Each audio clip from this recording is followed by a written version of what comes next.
Hello, everyone, and welcome to another episode of the Wise Decision Maker Show, where we help you make the wisest and most profitable decisions.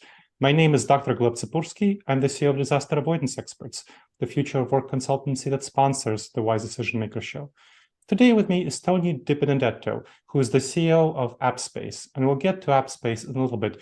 But first, Tony, can you tell me a little bit more about what you're seeing with employees being asked to return to the office and the kind of tensions and conflicts that's creating? Yeah, thanks for having me on the show. I'm excited to have a good conversation.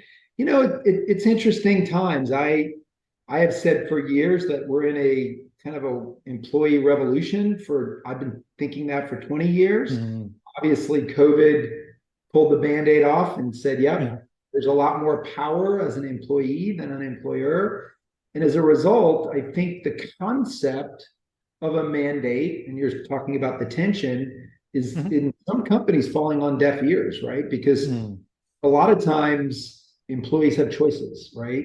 And when a CEO or board or anything comes out and says, hey, this has been working, but now we want to see you, we want you back in the office 3 days a week, 4 days a week, some of the mandates you're seeing from some of the largest companies, it's had really mixed results. I think the thing I'm hearing from other CEOs, just the surveys we do, is it's falling on somewhat deaf ears because we've now seen it can work a different way. I'm sure everybody has their own opinion on what work means or how it's working effectively, but I think there's a lot of tension, and I think it's putting pressure on the employer. It's not about what you say, it's also creating an environment where people want to come there. And we've been using the word destination, which sounds like a vacation thing, but think that we spend a good percent of our lives working. We have choices as employees. And so I do think the concept of how can the employer make it a destination that the employee thinks, hey, it's to my benefit to go there because I'll be more productive, or I get to meet with my fellow employees. I think it's those types of things that are leading people to push back or to not be happy with it. So I think the tension exists. I know we just did a study, and I think it's about to get released. I'm sure we can send you a copy of a bunch of our customers about what's working, what's not working. And then the employees said there's 3 things the organizations need to improve on. Sharing updates, right? We need to know what's going on in this hybrid world, because now we're in the car, on our phones, on our laptops in the office, and you need to find me and tell me what's going on. 2, we need to connect with people now that are in different locations. So I'm at a coffee shop, you're in the office, somebody's at corporate, and we really need to communicate very seamlessly. And then you're going to collaborate in different ways, whether that's content or digital whiteboards or whatever.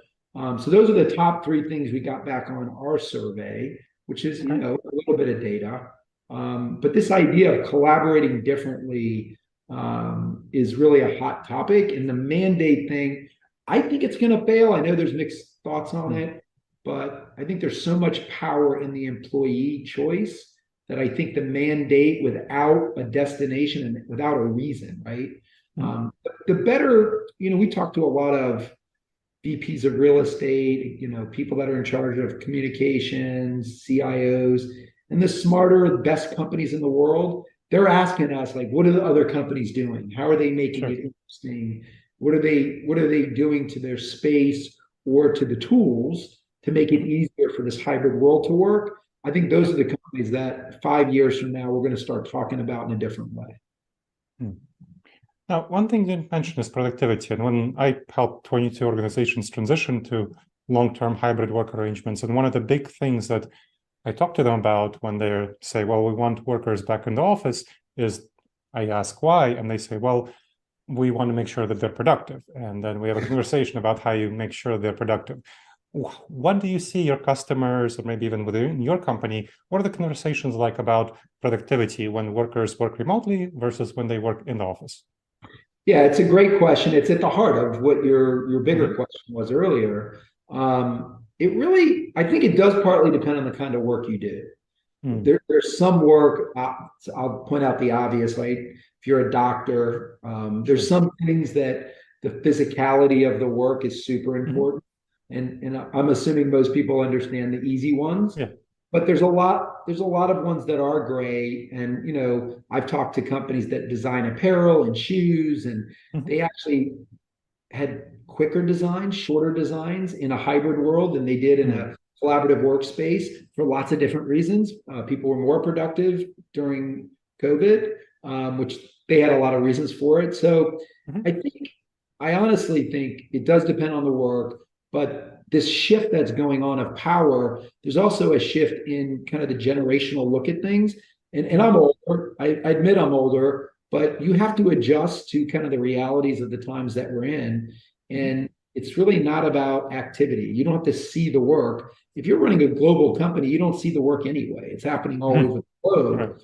And yes, you have other people in those areas that you trust, but I think we have to evolve to this world where we trust the results and we have the right measures in place. So I think the companies that are well run, that know what productivity measures the outcomes need to accomplish, are much more comfortable. And where there's what I would call more progressive leadership, and they recognize this thing that I'm recognizing, which is we're not going backwards. So you might be able to dictate for another year or two, but it really, the generation of people that are 20 to 35 right now, they want you to trust them because they're trusting you. They want you to trust that they're doing the work because the results are there. And so I think the idea of measuring activity is probably pretty old school. And again, this comes from a person that is pretty old. But I do think there's a big shift to that. I think if you can't measure it and you have to see it, then I think you have to have a different conversation and say, this is why we're doing that. This is why we need to see you, not because we don't think you're productive, because of X, Y, or Z. And I think most employees will understand, or they'll work somewhere else, So I think the idea of seeing the work is really old in its thinking. And I think the CEOs that are more progressive understand this. Yeah, and I found it interesting that Elon Musk was famously well known for wanting all of his employees to be visible and come to the factory floor. And then he, at Twitter as well, Tesla, Twitter, SpaceX. Then recently he closed the Singapore office, the Seattle office, other offices, and told all of his employees there to work remotely because, of course, he's doing some cost cutting. And it costs, of course, much less for a company to have employees work remotely than to have them work in the office. So I'm curious, what have you seen about the cost structure and how that's influencing conversations?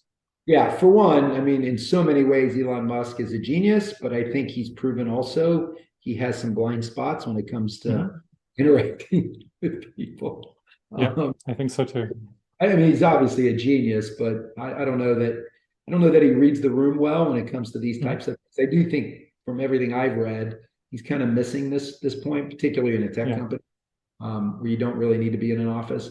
A factory might be different if you're talking about people that are on the factory floor. I get that you may have to make adjustments to the robotics, et cetera. Anyway, well, there's a lot of interesting things going on, like the power in organizations. IT and HR were power areas, and real estate was not. And I think today, if you look at the balance sheet of companies, Gartner, I think, recently put something out that about 50% of the leases in the world are up in the next 12 to 18 months. Yeah. Well, I think there's a shift going on in organizations because there's a lot of money in those leases. And so what do we do? I think you are seeing companies do a couple of things. One, there's absolutely, as these leases come up, I do think there'll be reduction in leases across a number of industries. That's been happening for sure, but not at the pace. I think the pace will pick up. So the power in that cost savings, I think the smarter companies will take those cost savings and pump it into workplace experience things, making a destination for people, making the tools better to access data remotely, have an experience at your home that's better than what it was in the office before. I think you'll see stipends around tech at home. I'm seeing this on boards that I'm part of already.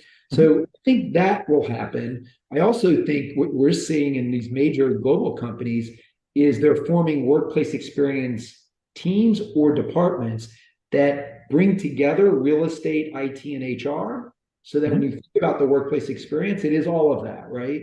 It's bringing that all together. And when I talk to my friends at Accenture, they're doing a lot of consulting in this area. And they're seeing that the better companies are putting those groups together and creating that destination that I was talking about earlier. And so I think there'll be money available to do what we're talking about with the reduction of the footprints. But I think you'll see the money go into workplace experience, again, in the better companies. Not everybody will do it. There's a lot of pressure with the current economy for public companies to produce results. So I do think some of it will go to that as well. But I think you'll see a shift. I also think you'll see a shift in configurations. I know I was talking to LinkedIn recently. They're a big customer of ours. They're doing a lot of things with collaborative space, obviously flexible walls, and all the just this recognition that people are not, they don't care as much about, do you have an office for me? They want to know that there's a space that can quickly be ready for me, but they also want to know there's lots of collaborative space. So there's a shift towards that individual space to hoteling, which has been going on for years, but also now a shift to a lot more collaborative space, and also an identification of the space in between. So maybe a lot of people work an hour, 2 hours from an office. And so they're like, I need to get out of the house because my house isn't perfect. And I want to collaborate. And so 5 of us are going to go meet at a coffee shop. 5 of us are going to go meet at a park. And we're still going to work, even though some people don't trust that. How can I create this work environment, this collaborative space now in this location that's not governed by IT, HR, and real estate?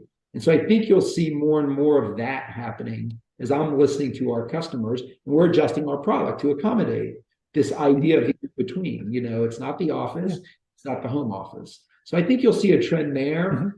And again, the better companies will go, oh, that's a good thing, because they didn't drive 2 hours. That's a waste. And they weren't by themselves in the car in maybe a dangerous situation. They were actually at a place where they all decided to meet, because maybe in that sub community, 5 of those people already live and they only have to drive 15 minutes.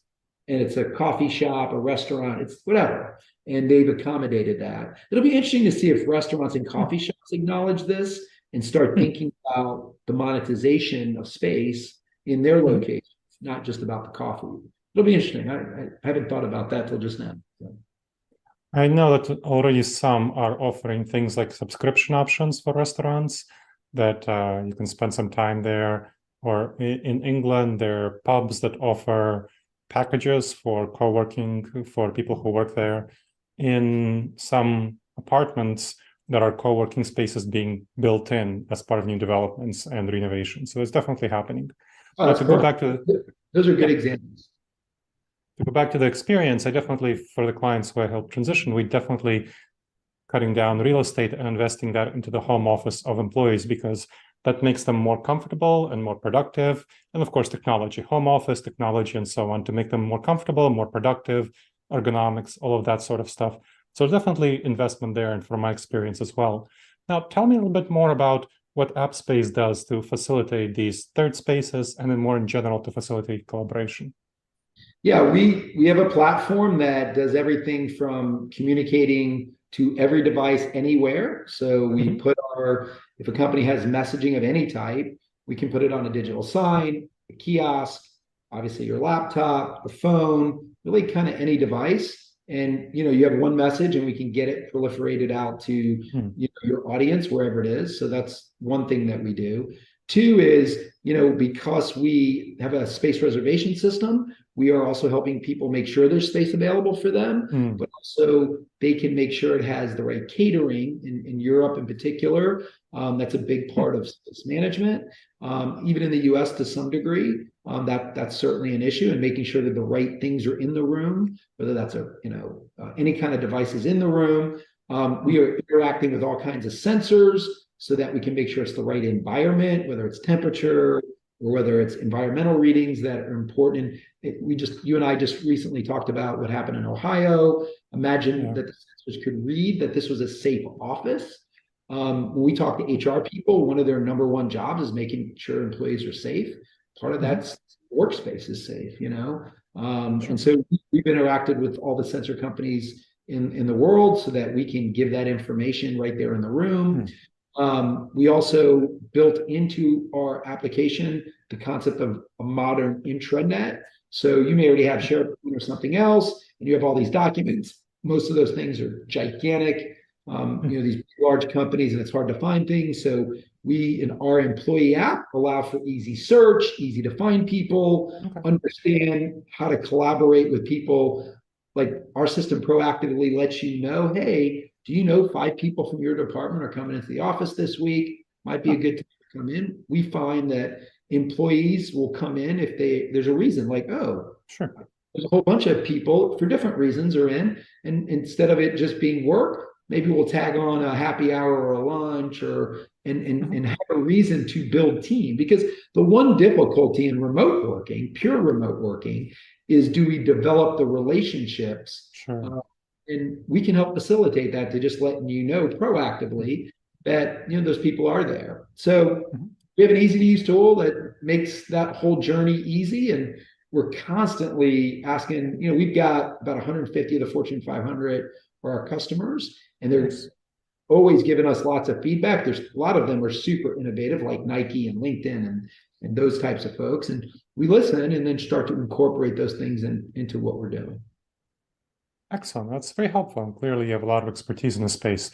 Are there any last words with which you wish to leave our audience? No, it's even though I'm a little bit older, I'm really excited about this empowerment that's happening. That our company is right at the middle of what's going on, and your generation and my daughter's generation. I think I'm excited about the leadership that will come from that and the way that work will evolve. We'll have a user conference in September talking about the future of work. And I'm just excited about where it's going, and what the work we're doing. I read a number of your articles, and I love that you're pushing the envelope and making us aware of some of the challenges that are going on. So it's good for me to get to know you a little bit. Excellent. It's good to get to know you too, as well, Tony. And thank you for coming. And thank you to the audience for checking out another episode of the Wise Decision Maker Show. Make sure to leave a review wherever you check this out and subscribe to the show. I look forward to seeing you in the next episode of the Wise Decision Maker Show. In the meantime, the wisest and most profitable decisions to you, my friends.